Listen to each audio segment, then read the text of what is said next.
Audio Jungle.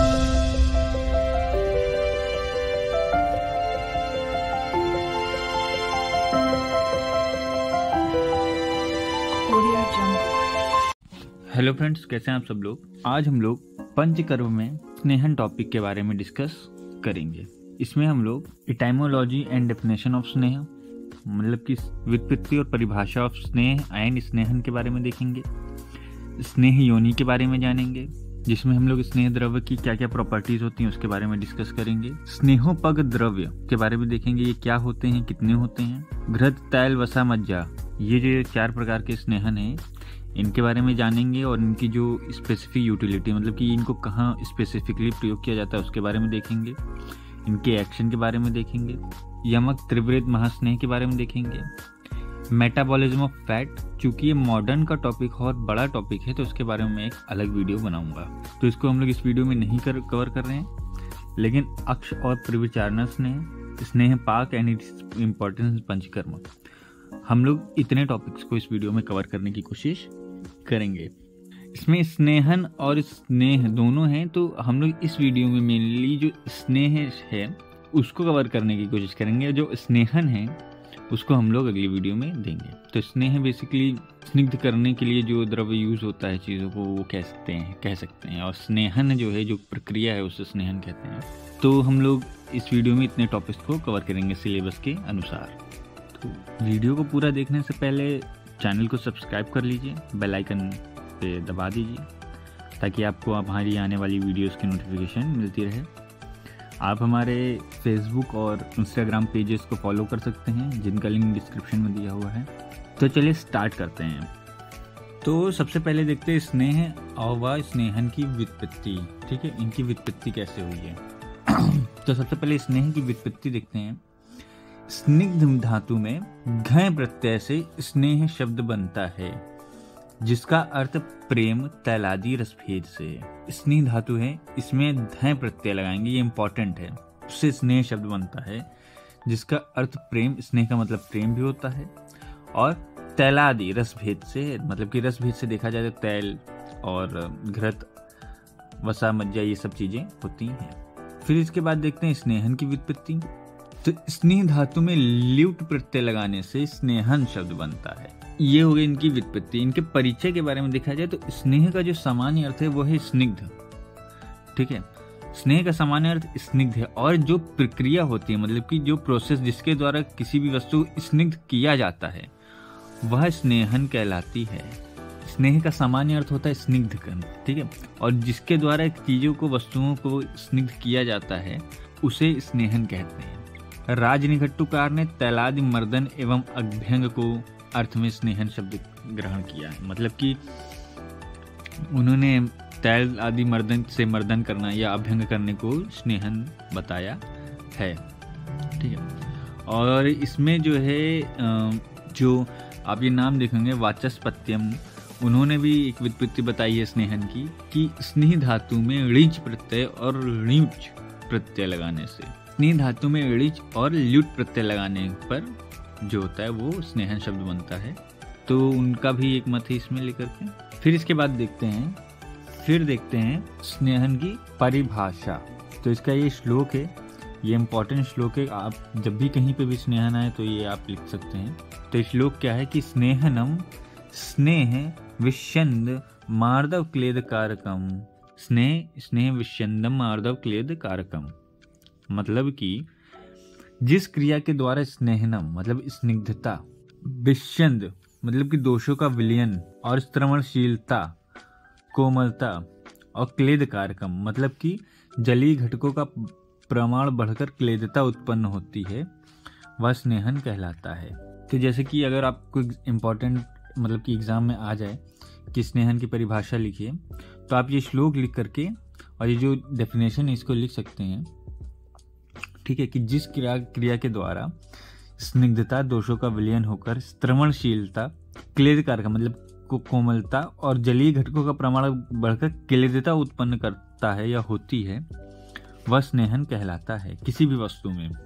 तो इसके बाद क्या बताया है कि स्नेहन के बारे में और बताया कि वमनादि कर्मियों में सम्यक निष्पादन के लिए उन कर्मों के पहले स्नेहन कर्म करना परम आवश्यक होता है। जो भी पंचकर्म है, वमन, विरेचन आदि कर्म होते हैं, इनके सम्यक निष्पादन मतलब कि ये नॉर्मल अच्छे से हो जाएं, तो इनको करने के लिए पहले स्नेहन कर्म करना पड़ता है। उससे क्या होता है कि जो दोष होते हैं वो शाखा से कोष्ठ में आ जाते हैं, और फिर उसके बाद से जो मतलब कि जो वमन आदि कर्म है, इनके द्वारा ये शरीर से बाहर कर दिए जाते हैं। इसको पंचकर्म का पूर्व कर्म कहा गया है, और ये बहुत ही ज़्यादा इम्पोर्टेंट है, इसको करना ही पड़ता है। इसके बिना जो पंचकर्म है उसको अधूरा माना जाता है। ठीक, इसी वजह से इसको पंचकर्म का पूर्व कर्म कहा गया है। लेकिन वात प्रधान रोगों में किसी रोग की चिकित्सा के प्रयोजन हेतु जब स्नेहन का प्रयोग किया जाता है तो वह प्रधान कर्म के रूप में माना जाता है। हम सभी जानते हैं कि वात की चिकित्सा के लिए स्नेहन ही सबसे मतलब कि उत्तम होता है। तो जब इसको किसी चिकित्सा के प्रयोजन हेतु मतलब कि जब इसको किसी चिकित्सा में इसको मेन इंग्रेडिएंट या फिर मेन कैसे कह सकते हैं कि मेथड के रूप में यूज़ करते हैं, तब इसको प्रधान कर्म मान लिया जाता है। ठीक है, लेकिन जब पंचकर्म करते हैं तो इसको पूर्व कर्म मान लिया जाता है। तो आई होप आपको समझ में आया होगी ये परिभाषा, और ये इम्पॉर्टेंट भी है, बहुत ही ज़्यादा इम्पॉर्टेंट है ये श्लोक, और ये पॉइंट तो बहुत ही ज़्यादा इम्पॉर्टेंट है, आप लिख या नोट कर लीजिए। फिर इसके बाद देखते हैं, जब स्नेहन को प्रधान कर्म के रूप में यूज़ किया जाता है तो ये स्वस्थ व्यक्ति की जठराग्नि को प्रदीप्त करता है, उसके कोष्ठ की शुद्धि करता है, तथा धातुओं में उसके जो होता है वो नवीनता को उत्पन्न करता है। स्नेहन से नवीनता उत्पन्न होती है। शारीरिक बल वर्ण की वृद्धि होती है, इंद्रियों में उसकी दृढ़ता आती है, मतलब इंद्रियां मजबूत होती हैं, कार्य क्षमता उसकी बढ़ती है, वृद्धावस्था है वो देर से आती है, और ऐसा भी कहा गया है कि वह जो व्यक्ति है वो 100 वर्ष तक जीवित रहता है। स्नेहन करने से और क्या होता है, इसका जो प्रयोग है स्नेहन क्या है कि इसके प्रयोग से वात का शमन होता है, देह का मृदु होती है, और स्रोतसों में जो मलों द्वारा उत्पन्न अवरोध होता है वो भी समाप्त हो जाता है। ठीक है, तो ये सब चीज़ें होती हैं। फिर इसके बाद देखते हैं कि स्नेह द्रव्यों के गुण क्या होते हैं। तो इसमें आचार्य सुश्रुत हैं, उन्होंने बताया है, उन्होंने पंचभौतिकत्व इसका जो है उसका उल्लेख किया है। ठीक है, उन्होंने बताया कि स्नेहन द्रव्यों में जलीय और पार्थिव गुणों की अधिकता होती है, मतलब कि जल महाभूत और पृथ्वी महाभूत की इसमें अधिकता होती है। ठीक, आचार्य सुश्रुत ने इसके जो अन्य गुण हैं उसके बारे में वर्णन किया है। पहले देखते हैं आचार्य सुश्रुत जी ने क्या कहा है कि पृथ्वी अम्बु गुण भूयिष्ठ स्नेह, मतलब कि स्नेहन द्रव्यों में जलीय और पार्थिव गुणों की अधिकता होती है। आचार्य चरक कहते हैं कि द्रवम सूक्ष्मम सरम स्निग्धम पिच्छिलम गुरु शीतलम प्रायो मर्द मृदु चायत द्रव्यम स्नेहन मतम, मतलब कि जो द्रव्य प्रायः जनरली द्रव, सूक्ष्म, सर, स्निग्ध, पिच्छिल, गुरु, शीतल, मंद और मृदु होते हैं, वे स्नेहन करने वाले होते हैं। ठीक है, द्रवम सूक्ष्मम सरम स्निग्धम पिच्छिलम गुरु शीतलम प्रायो मर्द मृदु चायत द्रव्यम स्नेहन मतम, मतलब कि जो द्रव्य द्रव, सूक्ष्म, सर, स्निग्ध, पिच्छिल, गुरु, शीतल, मंद और मृदु होते हैं वह स्नेहन करने वाले होते हैं। आचार्य वाग्भट्ट हैं, उन्होंने स्नेहन जैसे आचार्य चरक ने स्नेहन के 9 गुण माने हैं, और यही जो गुण हैं वो शोधन कर्म में उपयोग में आते हैं, परंतु आचार्य वाग्भट्ट ने 8 गुणों का वर्णन किया है। ठीक है, उन्होंने चरक के 9 गुणों में से पिच्छिल गुण नहीं माना है। आचार्य वाग्भट्ट ने पिच्छिल गुण को नहीं माना है। फिर देखते हैं इसके बाद, अब जो ये 9 गुण हैं इनकी क्या क्या प्रॉपर्टीज़ हैं इनके बारे में हम लोग देखते हैं। ठीक है, ये इम्पॉर्टेंट टॉपिक है, कभी कभी 5 नंबर में एग्जाम्स में आ भी सकता है। तो देखते हैं जो स्नेह द्रव्यों के जो गुण हैं इनकी प्रॉपर्टीज़ क्या क्या होती हैं। तो सबसे पहले देखते हैं द्रव गुण। तो द्रव गुण क्या है कि देखते हैं, श्लोक देखते हैं। तो द्रव गुण क्या है कि द्रवः प्रक्लेदनः प्रउक्तः यस्य विलोडने शक्ति सा द्रवः, मतलब कि द्रवा प्रक्लेदना प्रोक्ता।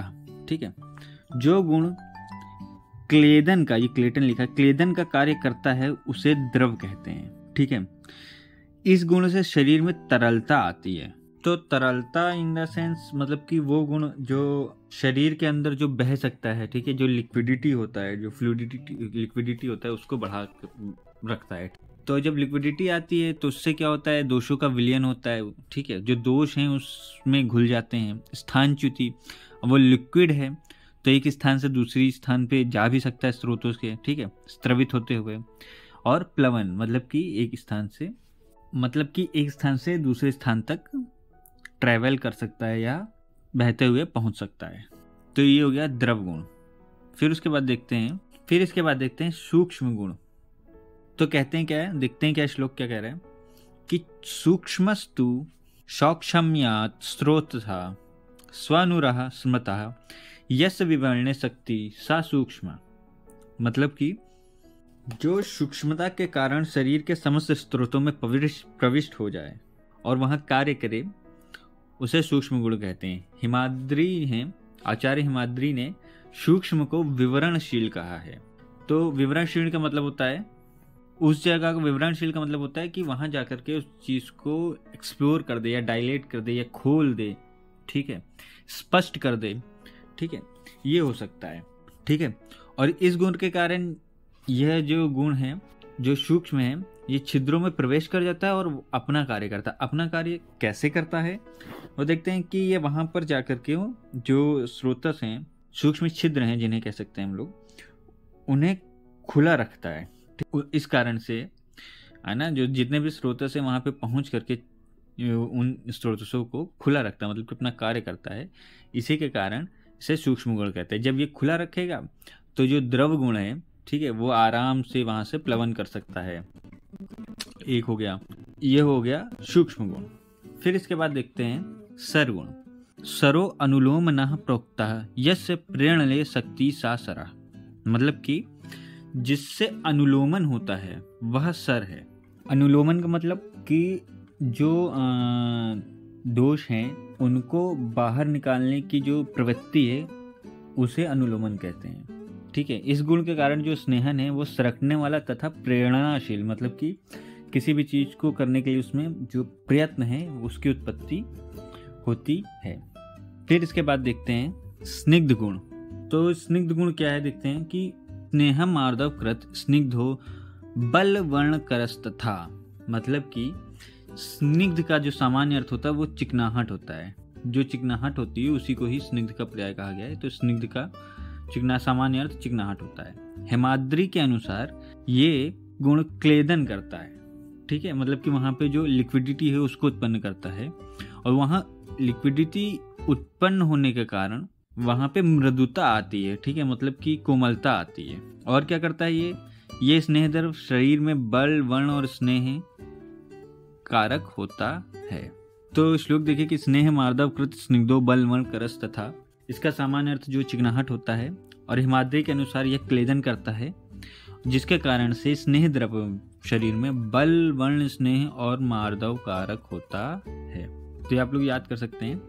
फिर इसके बाद देखते हैं जो अगला गुण है वो है, तो जो फिर देखते हैं पिच्छिल गुण। तो पिच्छिल गुण क्या है कि पिच्छलो जीवनो बल्य संदाना श्लेष्मलो गुरु यस्य लेपने शक्ति सा पिच्छिला। मतलब कि जो पिच्छिल का जो सामान्य अर्थ है वो है चिपचिपापन। यह बल्य, गुरु और आयुष, आयुष का मतलब जो एज बढ़ाता है, कफवर्धक एवं लेपन का कारक होता है। ठीक है, तो स्नेहन में ये बल्य होता है, गुरु आयुष होता है, कफवर्धक एवं लेपन का कार्य करता है। लेपन इन द सेंस जो कोटिंग करे। ठीक है, इसका सामान्य अर्थ चिपचिपापन है, बल्य आयुष, गुरु कफवर्धक होता है और यह इसका मुख्य कर्म लेपन होता है। ठीक, तो ये आप लोग देख सकते हैं। फिर इसके बाद देखते हैं गुरु गुण। तो गुरु गुण में क्या है देखते हैं, साटोप लेप बलकृत गुरुस्त तर्पणा ब्रहणा यस्य द्रव्यस्य ब्रह्मणे शक्ति सा गुरु। गुरु का जो सामान्य अर्थ होता है वो होता है भारीपन। तो जो भारीपन होता है उससे क्या होता है, यह वातनाशक है। भारीपन है तो स्थिर रहेगा और वात का जो कार्य है वो चल होता है, इसीलिए वातनाशक है। कफकर है। ठीक है। कफ का जो कार्य है वो स्थिरता उत्पन्न करता है कफ के कारण, और भारी भी है, तो ये कफ को बढ़ाता है। देह वृद्धि कर होता है। इसका जो कर्म है वह साध, उपलेप एवं ब्रंघण कृत है। ब्रंघण का मतलब ये धातुओं को बढ़ाता है, और उपलेप में यह मलों की वृद्धि तथा स्रोतों में उपलेप उत्पन्न करता है। ठीक है। फिर इसके बाद देखते हैं अगला गुण कौन सा है। फिर इसके बाद देखते हैं शीत गुण।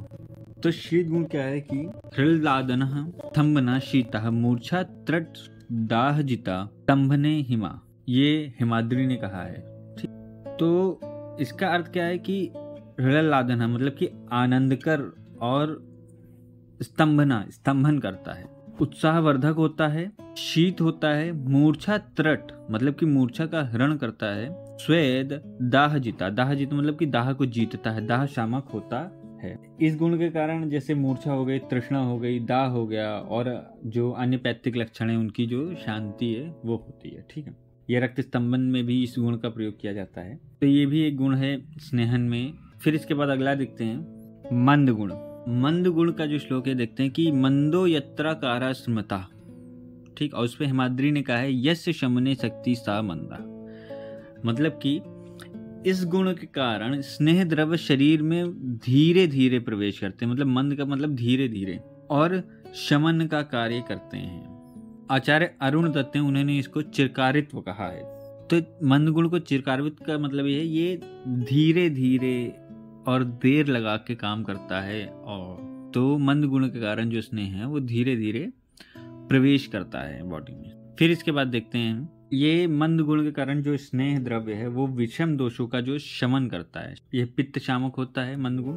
फिर इसके बाद देखते हैं मृदु गुण। तो आचार्य अरुण दत्त ने कहा है कि शिथिलावयात्यम मृदुत्वम, और आचार्य हिमाद्री ने कहा है यस द्रव्य से श्रथने शक्ति सा मृदु, मतलब जो गुण कारण स्नेह द्रव्य शरीर के, मतलब कि इस गुण के कारण स्नेह द्रव्य शरीर के अवयवों को कोमल बनाते हैं।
स्नेह के भेद। स्नेह के अनेक भेद होते हैं और अनेक भेदों में उसको जो स्नेह है इसको वर्गीकरण किया गया है। तो सबसे पहले जो देखते हैं उत्पत्ति भेद से, तो ये टेबल है, मैं इसको बड़ा कर देता हूँ। तो उत्पत्ति भेद से, उत्पत्ति भेद को ही आचार्यों ने योनि भेद माना है। तो मैं योनि भेद से भी इस टॉपिक को यहीं पे कवर कर देता हूँ। तो सबसे पहले जो उत्पत्ति भेद से स्नेह है कि जो स्नेह है उनकी उत्पत्ति कहाँ कहाँ से होती है। तो एक हो गया स्थावर और एक हो गया जांगम। तो स्थावर मतलब कि जो स्थिर चीज़ें हैं, जैसे वनस्पतियाँ, ठीक है, वनस्पतियों से जिन स्नेहों की उत्पत्ति होती है, और जांगम मतलब कि जो प्राणियों से जो प्राप्त किया हो जाता है। स्थावर में आचार्य चरक ने 18 वनस्पतियों को माना है, जो हैं तिल, चिरौंजी, अभिषुक, विभितक, चित्रा, अभया, एरंड, मधुक, शर्षप, कुसुम्भ, बिल्व, भल्लातक, मूली, अतसी, अंकोट, अखरोट, सहीजन और करंग। इन 18 वनस्पतियों को स्रोत आचार्य चरक ने माना है। इसके अलावा भी हैं जो मिर्ची हो गई, तुबरक हो गया, जयपाल हो गया, मालाकांगनी, बादाम, नीम, जैतून, नीलगिरी, लवंग, कोकुम आदि द्रव्यों से भी तेल प्राप्त किया जाता है। जो जांगम स्नेह है, तो जांगम स्नेह से हमें मुख्यतः क्षीर, घृत, वसा और मज्जा प्राप्त होता है। तो जैसे तेल में देखा जाए तो मछली का तेल हो गया, घृत में जैसे गाय भैंस से प्राप्त घृत हो गया, और बकरा, हिरण, वराह आदि की जो वसा और मज्जा है इसका भी प्रयोग किया जाता है। ठीक, स्थावर में देखा जाए तो जो तेल होता है उसको क्वाथ के लिए भी स्नेहन के लिए यूज़ कर सकते हैं और तेल के रूप में भी प्रयोग करते हैं। तो ये हो गया उत्पत्ति भेद से स्नेह, मतलब कि योनि भेद से स्नेह। फिर इसके बाद है कर्म भेद से। कर्म भेद से जो स्नेह, इनको 3 प्रमुख वर्ग में विभाजित किया गया है, शोधन, समन और ब्रंहण।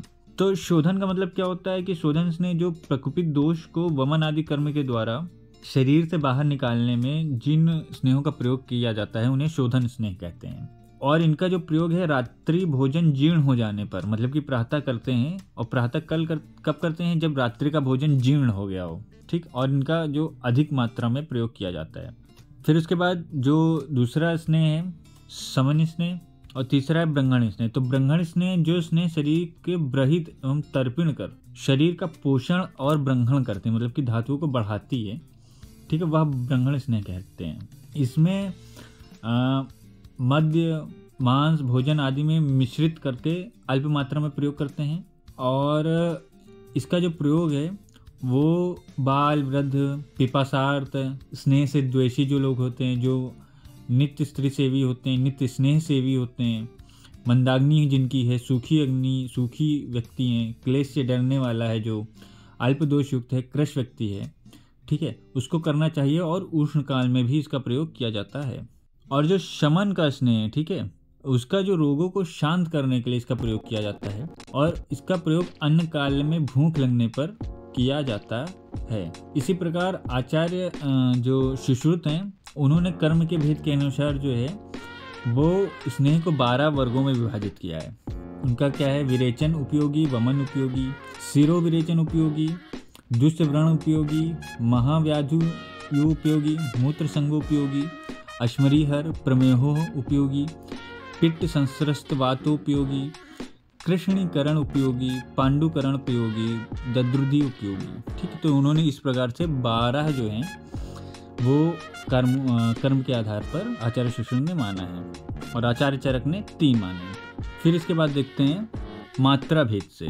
तो मात्रा भेद से क्या है, जैसे आतुर के दोष हो गया, काल हो गया, अग्नि हो गया, उसका व्यय कितना है, बल कितना है, इन और रोग कैसा है, ठीक है, रोग का बल कैसा है, इसमें इस सब को देख करके जो स्नेह की मात्रा है वो डिसाइड की जाती है। तो उसके अनुसार, मात्रा के अनुसार जो है 4 प्रकार से डिवाइड किया गया है।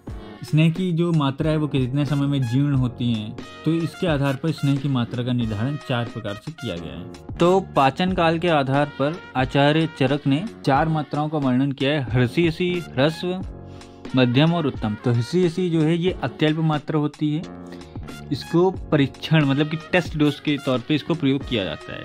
ठीक, जो ह्रस्व मात्रा है यह 2 याम में पचती है। 2 याम मतलब कि 6 घंटे में। 1 याम का 3 घंटा होता है तो 2 याम का 6 घंटे होता है। आचार्य चरक कहते हैं कि स्नेह की जो मात्रा शरीर में 2 याम अथवा अर्थ दिवस में जीर्ण हो जाए वह स्नेह की ह्रस्व मात्रा कहलाती है। और इसका प्रयोग कहाँ पे करने को कहा है? जिसकी जठराग्नि मंद हो, जिन्हें अधिक दिनों से ज्वर, अतिसार, कास हो, ऐसे रोगी एवं बलहीन पुरुष को स्नेह की ह्रस्व मात्रा देनी चाहिए।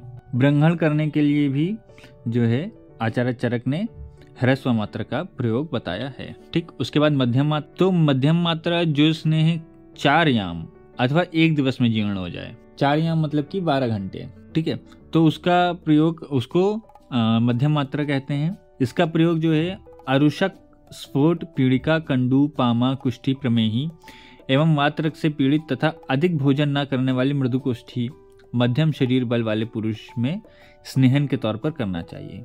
इसके जो प्रयोग से जो उपद्रव होते हैं उनकी संभावना कम होती है और स्नेहन सुखपूर्वक होता है। इसका प्रयोग जो है वो शोधनार्थ किया जाता है। ठीक, आचार्य चरक ने कहा है कि इसका प्रयोग शोधन के तौर पे किया जा सकता है। ठीक, उसके बाद आता है उत्तम मात्रा। तो उत्तम मात्रा में जो स्नेह मात्रा 1 अहोरात्र मतलब कि 8 याम, 8 याम का मीन्स हो गया 24 घंटे, 24 घंटे में जीर्ण हो, ठीक है, वह उत्तम मात्रा है।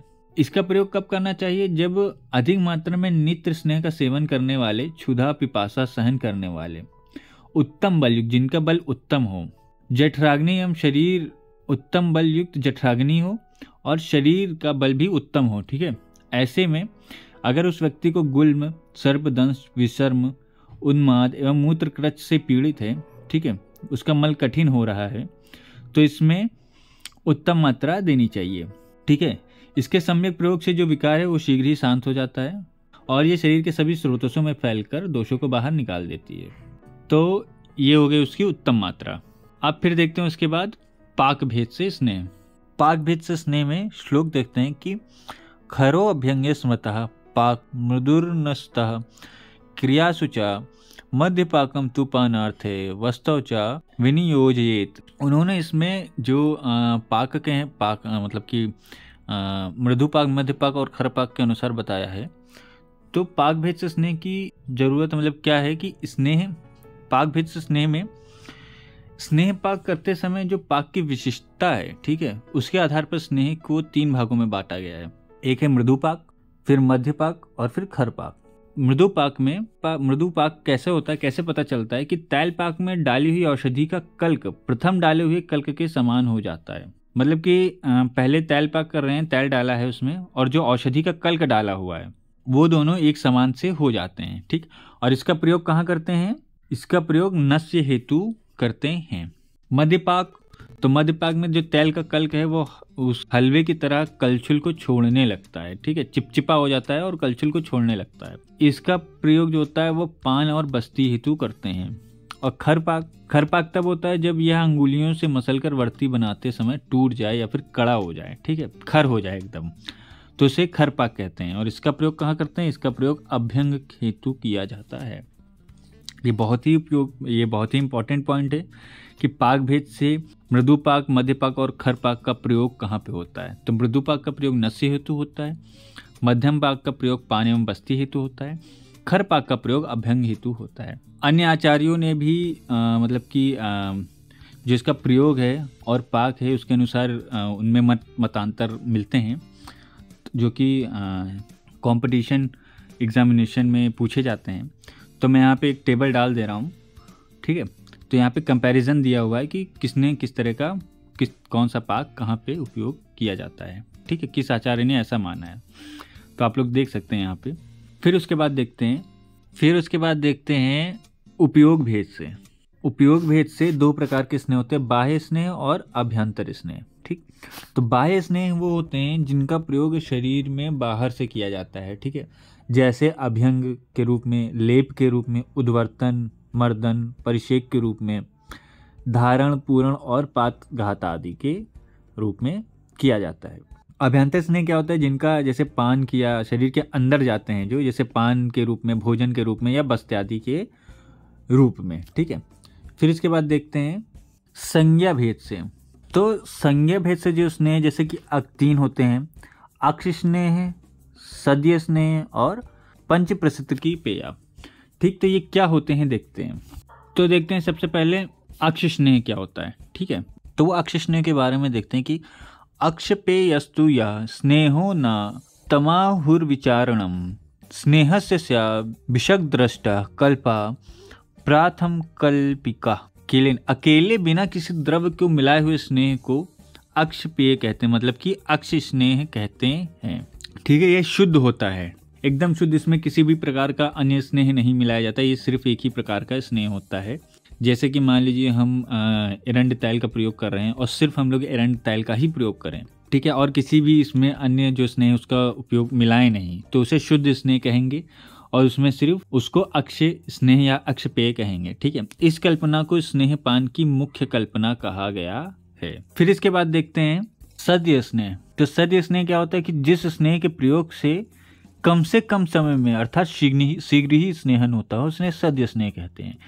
मतलब कि इन द सेंस कि जो कैटलिस्ट जिस जैसे किसी स्नेह का प्रयोग किया, उसके प्रयोग से जल्द हो जाए, मतलब तुरंत जो है फायदा मिला, जैसे 1-2 दिन 3 दिन के अंदर ही अंदर जो है वो स्नेहन होने लगे। ठीक है, तो उसे सद्य स्नेह कहते हैं। तो सद्य स्नेह में जैसे कि एग्जाम्पल्स में देखते हैं कुछ, जैसे लवण के साथ अगर स्नेह का प्रयोग करें तो वो शीघ्र ही स्नेहन करता है। अच्छा, लवण के साथ क्यों ये शीघ्र स्नेहन करता है, बहुत ही इंपॉर्टेंट है और पूछ भी लिया जाता है, क्योंकि लवण में अभिसंधि होने से स्रोतों में स्राव उत्पन्न करता है लवण के गुण, और स्निग्ध जो गुण है ये भी लवण में होता है जो स्निग्धता उत्पन्न करता है। लवण में सूक्ष्म गुण होता है जो अति सूक्ष्म स्तर तक प्रवेश कर जाता है। ठीक है, और उष्ण होने के कारण लवण जो है ये स्नेहों का पाचन करता है, और वैवाही होने के कारण ये संपूर्ण शरीर में फैल जाता है लवण। इसी तरह से ये स्नेहन का जो गुण है इससे काफ़ी ज़्यादा मैच करता है, और इसी कारण इसे वो अपना कार्य जल्दी से जल्दी करता है और इसे ही सद्य स्नेह कहा गया। और भी एग्जाम्पल हैं स्नेह के, जैसे फाणित के साथ स्नेह का प्रयोग करेंगे तो भी हो गया, और सत्तू शर्करा के साथ भी अगर स्नेह का प्रयोग करेंगे वो भी एक तरह से सद्य स्नेह है। ठीक, अब इसके बाद आते हैं पंच प्रसिद्ध की पेया। ये क्या है? तो पंच प्रसिद्ध की मतलब कि 5 प्रसरत लेते हैं। ठीक, इसमें क्या लेते हैं? घृत, तैल, वसा, मज्जा, मतलब कि सर्पी, मज्जा, वसा, तैल, इन चारों को लेकर हैं, चावल को लेते हैं। ठीक है, सबको एक एक प्रसरत लेते हैं, तो टोटल हो गई 5 प्रसरत। इसी के अनुसार नाम पड़ा है पंच प्रसिद्ध की। पंच प्रसिद्ध की पेया जो होती है पेया बनाते हैं, जिसे पंच प्रसिद्ध की पेया कहते हैं। ठीक, इस पेया के साथ दूध में चावल तथा उड़द डालकर सिद्ध की हुई खीर, ठीक है, जिसमें अधिक घी मिलाया हो, इसका प्रयोग करने से भी शीघ्र ही स्नेहन होता है। 1-2-3 दिन के अंदर स्नेहन हो जाता है। ठीक, तो ये हो गया संज्ञा भेद से स्नेह। उसके बाद संयोग भेद से या मिश्रण भेद से स्नेह को देखते हैं संयोग और मिश्रण भेद से स्नेह। तो श्लोक है कि द्वाभ्याम त्रिभिश्चतुर्भिस्तैर्यमकः त्रिवितो महान, मतलब कि जितने भी स्नेह हैं इनको एक में मिलाकर प्रयोग किया जाता है। जैसे किसी को किसी में मिला दिया है ना, जैसे सर्पी को तैल में मिला दिया, इनको मिक्स यूज भी कर सकते हैं। और उनके मिश्रण जैसे 2 को मिला दिया या 3 को मिला दिया है, तो इनको कुछ नाम दिया गया है। ठीक है, उस नामों को ही मिश्रण भेद से स्नेह के अंतर्गत रखा गया है। तो देखते हैं कि यमक स्नेह में 2 स्नेहों का मिश्रण होता है। हम जानते हैं कि सर्पी, मज्जा, वसा, तैल, ये 4 तरह के स्नेह होते हैं। तो यमक स्नेह में 2 स्नेहों का मिश्रण होता है, या तो सर्पी को तैल से, या सर्पी को वसा से, या सर्पी को मज्जा से, या तैल को वसा से, तैल को मज्जा से, या वसा को मज्जा से। तो इस प्रकार से 6 प्रकार के यमक स्नेह होते हैं। इसी प्रकार तीव्रत स्नेह में 3 स्नेहों का मिश्रण होता है। आप लोग देख सकते हैं, सर्पी तैल वसा हो गया, ठीक है, सर्पी तैल मज्जा हो गया, या सर्पी वसा तैल वसा मज्जा हो गया, या फिर सर्पी वसा मज्जा हो गया। और अगर इन चारों को ही प्रयोग में ले लिया जाता है तो उसे महास्नेह कहते हैं, जो कि केवल एक ही होता है, चारों का प्रयोग कर लिया, सर्पी, तैल, वसा और मज्जा। ठीक है, तो इन चारों को ही महास्नेह कहा गया। इन चारों का प्रयोग जब एक साथ होता है तो उसे महास्नेह कहते हैं। ठीक, फिर इसके बाद देखते हैं आधुनिक मतलब मॉडर्न वे में स्नेह के द्रव्य किस प्रकार से बोला गया। तो आधुनिक मतानुसार स्नेह के जो द्रव्य हैं वो 3 प्रकार से बांटे गए हैं। एक हो गया स्थिर तैल, जिसे फिक्स्ड ऑयल कहते हैं, अस्थिर मतलब वोलाटाइल ऑयल कहते हैं, और मिश्रित तैल जो मिक्स्ड ऑयल होता है। तो स्थिर तैल मतलब कि जो वायु के संपर्क में आने पर उड़नशील नहीं होते, जिसे नॉन वोलाटाइल। फिक्स्ड ऑयल मतलब नॉन वोलाटाइल ऑयल, तथा अपने गंध व गुण युक्त रहते हैं, उनमें जो गुण है वो रहते हैं। ठीक, जैसे कौन से नॉन वोलेटाइल ऑयल्स हैं, मूंगफली का तेल हो गया, बादाम का तेल हो गया, जैतून का तेल हो गया, एरंड का तेल हो गया, तिल का तेल हो गया। तो ये सब जब एटमॉस्फेयर के एक्सपोजर में आते हैं तो गंध व गुण को अपने नहीं खोते हैं, तो इसीलिए इनको फिक्स्ड ऑयल या नॉन वोलेटाइल ऑयल कहा गया है। ठीक, उसके बाद अस्थिर तेल मतलब कि वोलेटाइल ऑयल, ये स्वभाव से उड़नशील होते हैं तथा वायु के संपर्क में आते ही इनकी गंध व गुण कम हो जाती है, मतलब कि ये अपने गंध व गुण को खो देते हैं। तो इसका उदाहरण क्या है, शतपुष्पा तेल हो गया, लवंग तेल हो गया, दालचीनी हो गया, यूकेलिप्टस हो गया, पिपरमिंट का तेल, ये सब हो गया। इसके बाद हो गया मिक्स तेल। तो मिक्स तेल में स्थिर तेल और वोलेटाइल तेल दोनों को मिलाया जाता है। ऐसा क्यों किया जाता है? ऐसा इस वजह से किया जाता है जैसे कि जो वोलेटाइल ऑयल होते हैं ये एटमॉस्फेयर में आते ही उड़ने लगते हैं, अपने मतलब कि जो अपनी पोटेंसी है वो खोने लगते हैं। इसको कम करने के लिए या इसको बंद करने के लिए फिक्स्ड ऑयल को मिला दिया जाता है इसमें। तो ये दोनों प्रकार के तेलों को मिलकर बने होते हैं। तो ये हो गया आधुनिक स्नेह द्रव्य। अब फिर इसके बाद देखते हैं स्नेहोपग द्रव्य। तो स्नेहोपग द्रव्य का क्या मतलब होता है कि जो द्रव्य स्नेहन द्रव्यों की शक्ति को बढ़ाते हैं उन्हें स्नेहोपग द्रव्य कहते हैं, मतलब कि स्नेहोपग। ठीक है, इसको इस तरह से भी समझा जा सकता है, स्नेहोपग मतलब कि स्नेह का जो पग है, मतलब कि जो रास्ता है, जो मोड ऑफ एक्शन है, ये द्रव उसी मोड ऑफ एक्शन को फॉलो करते हैं। ठीक है, तो अगर ये फॉलो करेंगे और इनको स्नेह द्रव्यों के साथ मिलाया जाएगा तो ये स्नेह की शक्ति को बढ़ा देंगे। ठीक है, तो उन्हें स्नेहोपग कहते हैं। और कुछ आचार्यों का ये भी मानना होता है कि इनमें जो पोटेंसी होती है वो कम होती है, बट ये सेम कार्य स्नेहन की तरह करते हैं। ठीक, तो स्नेहन से पोटेंसी कम होती है इनकी एज कंपेरिजन, बट कार्य ये स्नेह की तरह ही करते हैं। ठीक, तो उसे भी स्नेहोपग द्रव्य कहते हैं।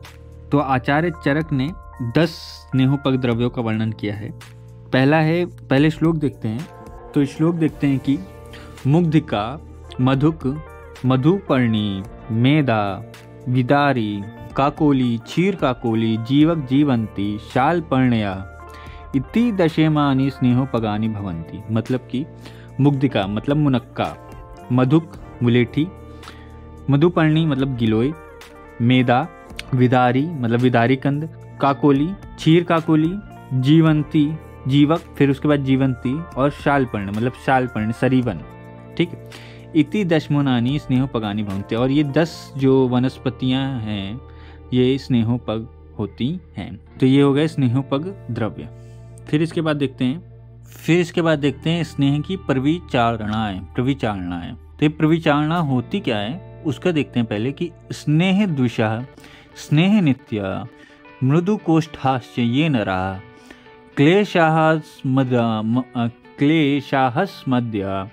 नित्यास्तेषामिष्ठा विचारणा। मतलब कि स्नेह द्विषा, जिन व्यक्तियों को स्नेह के सेवन से कष्ट का अनुभव होता है। स्नेह नित्या मतलब कि जो सदा स्नेह का सेवन करते हैं। मृदु कोष्ठाश्च, जो मृदु कोष्ठ वाले होते हैं और क्लेश का सहन नहीं कर पाते हैं। क्लेशाह मद्या मतलब कि और प्रतिदिन मदिरा पान करते हैं। ठीक, उनके लिए प्रविचारणा का प्रयोग उत्तम होता है। ठीक, और इनकी संख्या कितनी होती है? इनकी संख्या 24 होती है। ये हो गए स्नेह की प्रविचारणा, मतलब कि जो व्यक्ति स्नेह का शुद्ध स्नेह का पान नहीं कर पाते हैं, मृदु कोष्ठ वाले होते हैं, क्लेश सहन नहीं कर पाते हैं। ठीक है, स्नेह से द्वेष होते हैं। ठीक है, उनको किसी चीज़ में मिला करके स्नेह दिया जाता है ताकि वो स्नेह का सेवन कर पाएँ। ठीक, उसे ही प्रविचारणा कहते हैं। और इनकी संख्या होती है 24। तो कौन कौन सी प्रविचारणाएं होती हैं देखते हैं हम लोग। तो श्लोक देखते हैं कि ओदनश्च विलेपी चारसो मांसम पयोदधि यवागु शूप शाको चायुषा काम्बलिका खंडा सक्तवस्तिलः पिष्टम चा मध्यम लोहस्तथैव चा भक्ष्यम अंजनम बस्ति तथा चा उत्तर बस्तया गंडुषः कर्णतैला चा नस्ता कर्णाचिता पर्णम चतुर्विंशतित्येता स्नेहस्य प्रविचारणा। मतलब कि आचार्य चरक ने स्नेह की 24 प्रविचारणाओं के नाम बताए हैं यहाँ पे। तो देखते हैं। तो सबसे पहले आता है ओदनश्च। ओदन क्या होते हैं कि 5 गुने पानी में जो चावल या भात को पकाते हैं ठीक है, उसे ओदन कहते हैं। ठीक, उसके बाद होता है विलेपी। तो विलेपी जैसे दले हुए चावल या मक्के की चौगुने जल में पकाने पर जिसमें अन्न कण का संपूर्ण रूप से पाक हो जाए, जो कण होते हैं अन्न के वो पूरी तरह से पाक हो जाए, मतलब गल जाए पूरी तरह से, और द्रव्य स्वरूप हो जाए, मतलब कि पूरे द्रव्य के रूप में हो जाए, गल जाए अच्छे से, उसे विलेपी कहते हैं। यह विरल द्रव्य स्वरूप होती है। ठीक है, उसके बाद मांस रस। मांस को पकाकर उसके द्रव या रस को मांस रस कहते हैं। ताजे मांस को पकाकर विधिवत प्रयोग करने को मांस कहते हैं। ठीक, दूध, गर्म दूध के साथ स्नेह का प्रयोग। दही, दूध को जमाकर दही तैयार किया जाता है। ठीक, यवागु क्या होता है, चावल को 6 गुने पानी में पकाया जाता है। ठीक है, ओदन को 5 गुने पानी में, यवागु को 6 गुने पानी में। और सूप उसके बाद देखते हैं। तो सूप मतलब कि दाल को 18 गुने पानी में पकाकर चौथाई शेष रखा जाता है। ठीक है, मतलब कि 18 गुने पानी में पका दिया और फिर जब उसका 1/4 बच जाए तब उसे सूप कहते हैं। शाक, तो वनस्पति के पत्र, पुष्प या फल को पकाने को शाक कहते हैं।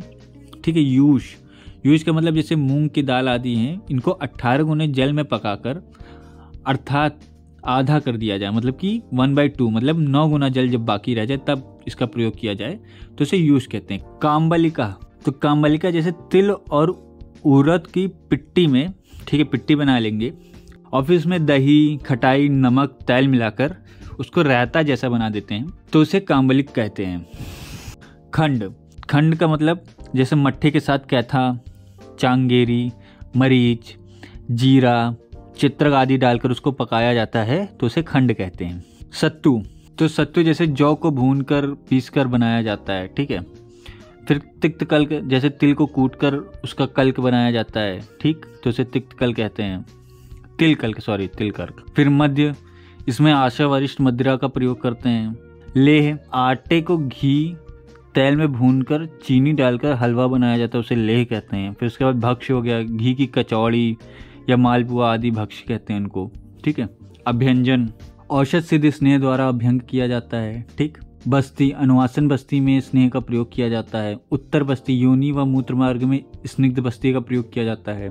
गंडुष, स्नेह में मुख में किसी स्नेह का धारण करना। ठीक, कर्ण तैल, औषध सिद्ध स्नेह को कान में डालना।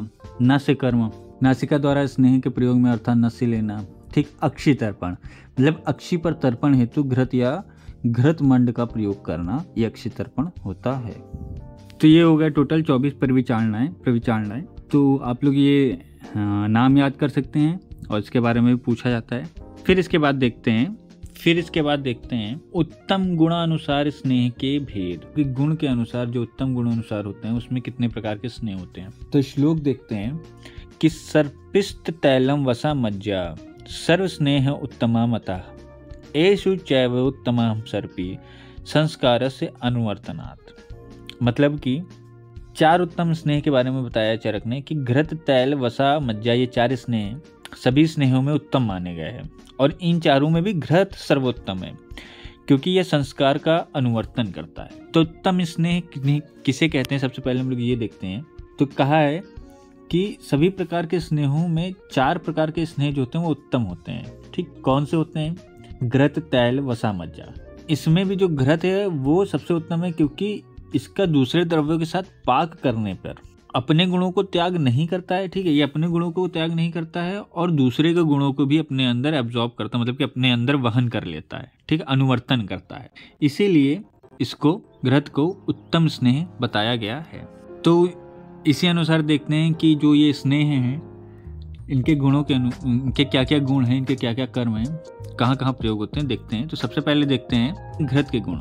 तो घृत के गुण में श्लोक देखते हैं। तो घृत पित्ता नीलहरम रस शुक्रोजसाम हितम निर्वापणम मृदुकरम स्वरवर्ण प्रसादनम। मतलब कि यह घृत पित्त और वात का शामक है, रस शुक्र और ओज के लिए हितकारी होता है, दाह शामक, कोमलता कारक और स्वरवर्ण का प्रसादक होता है। तो यहाँ पे सबसे पहले लिखा है यह पित्त और वात शामक है। कैसे है? तो घृत जो है ये स्निग्ध होने से वात का शमन करता है और शीत वीर्य होने के कारण पित्त का शमन करता है और संस्कार विशेष के द्वारा समान गुण वाले कफ का भी शमन करता है। अगर इसका संस्कार कर दिया जाए तो इसके द्वारा कफ का भी शमन किया जा सकता है। यहाँ पे एक कंपैरिजन टेबल दी गई है, पित्तग्न गुण, वातकफन गुण और गुरुता का क्रम। तो ये आप लोग देख सकते हैं कि पित्तग्न गुण के अनुसार देखी जाए तो सर्पी, मज्जा और वसा, तैल, ठीक है, ये पित्त को हरने वाले गुण है। तो सबसे ज़्यादा सर्पी, फिर उसके बाद मज्जा, फिर वसा और फिर तैल, ठीक। फिर वात और कफग्न गुण के अनुसार देखा जाए तैल, वसा, मज्जा और सर्पी हो गया, ठीक। और गुरुता के क्रम के अनुसार देखा जाए तो मज्जा सबसे ज़्यादा होता है, फिर उससे कम वसा होती है, फिर उससे कम गुरु तैल होता है और सबसे हल्का सर्पी, लघु सर्पी होता है। तो ये आचार्य चरक और वाग्भट ने इस क्रम को माना है। आचार्य सुश्रुत ने स्नेह की गुरुता और वातग्न क्रम का कुछ इस तरह से बताया है। टेबल देखिए कि सबसे पहले मज्जा, फिर मेद, फिर वसा, फिर तैल और फिर घृत माना है। फिर इसके बाद देखते हैं तैल के गुण। तो तैल में श्लोक देखते हैं, मारुत हग्नम न च श्लेष्म वर्धनम बलवर्धनम त्वच्च उष्णम स्थिरकरम तैलम योनि विशोधनम। मतलब कि मारुथग्न मतलब वातनाशक, श्लेष्म वर्धन कफ का वर्धन ना करने वाला, मारुथग्नम न च श्लेष्म वर्धनम मतलब कि कफ का वर्धन ना करने वाला, ठीक है। बलवर्धक, त्वच उष्णम मतलब उष्ण, त्वचा के लिए हितकारी, देह स्थिरता कारक और योनि शोधक होता है। ये हो गए तैल के गुण। फिर इसके बाद वसा के गुण देखते हैं। तो ये 2 श्लोक बताए हैं, ठीक है, ये आप देख सकते हैं। मैं थ्योरी देखता हूँ, देखते हैं श्लोक बताएं, देख सकते हैं। पहला श्लोक चरक सूत्र स्थान चरक से कि विद्ध भग्नाहत भ्रष्ट योनि कर्ण शिरोरुजि पौरुषोपचये स्नेहे व्यायामे चेष्येत वसा वात आतप्सः ये च रूक्षा भारद्वकर्षिता संशुष्क रेतोरुधिरा निष्पीत कफ मेदसा। तो जो ऊपर की सबसे ऊपर की ये जो लाइन है ये अलग है और ये जो 3 लाइनें हैं ये अलग हैं, ठीक है। अस्थि संधि शिरा स्नायु मर्म कोष्ठे महारुजा बलवान मारुतो होशम खानी चावृत्य तिष्ठति महच्चाग्नि बलम हुरोशाम वासासात्मश्च ये नरा तेषाम स्नेहयित्य व्यायानाम वसापनाम विधीयते। मतलब कि ये श्लोक क्या कहते हैं कि विद्ध होने पर, कंड भग्न होने पर, संधि भग्न होने पर, चोट लगने पर जो वसा है वह लाभदायक होती है। कर्णशूल शिरोवेदना में इसका प्रयोग किया जाता है। पुरुषार्थ वृद्धि हेतु, शरीर में स्निग्धता हेतु इसका प्रयोग किया जाता है। जो लोग अधिक व्यायाम करते हैं, अधिक धूप में घूमते हैं, अति रुच अधिक भार उठाने में अति रुच होते हैं, अधिक भार उठाने से क्षीण हो गए होते हैं, जिनकी अस्थि संधि मर्म कोष्ठ में तीव्र रुजा होती हो, उसमें भी वसा लाभदायक होती। तो ये हो गए वसा के गुण। फिर इसके बाद देखते हैं मज्जा के गुण। तो श्लोक देखते हैं कि बल शुक्र रस श्लेष्म मेदो मज्जा विवर्धना मज्जा विशेषेतो स्थानाम च बलकृत स्नेहने हिता। दूसरा श्लोक क्या है कि दीप्ताग्नय क्लेश सहसा धस्मरा स्नेह सेविनम वातात क्रूर कोष्ठाश्च स्नेह मज्जा नाम अन्नप्रिय। तो इस श्लोक की अर्थ क्या है कि शरीर में बल, वीर्य, रस, कफ, मेद की वृद्धि करते हैं, ठीक है। मज्जा के प्रयोग से संधियों में बल आता है, शरीर का स्नेहन होता है। तीक्ष्ण अग्नि, अधिक श्रम, धस्मर, वात एवं क्रूर के हेतु इसको उत्तम माना गया है। तो ये हो गए उत्तम गुणानुसार स्नेह के भेद और उनके बारे में। तो यहाँ पे ये वीडियो ख़त्म होता है, ठीक है। अगर आप लोगों को समझ में आया हो तो वीडियो को लाइक करिए, चैनल को सब्सक्राइब करिए। आप लोग हमारे फेसबुक पेज और इंस्टाग्राम के पेज को फॉलो कर सकते हैं, लिंक डिस्क्रिप्शन में है। एंड अगर आपको किसी प्रकार की कोई क्वेरी है या कोई सजेशन है अगले टॉपिक पे, किस टॉपिक पे आपको वीडियो चाहिए, तो आप कमेंट बॉक्स में कमेंट कर सकते हैं। And thank you so much for watching. Audio Jungle.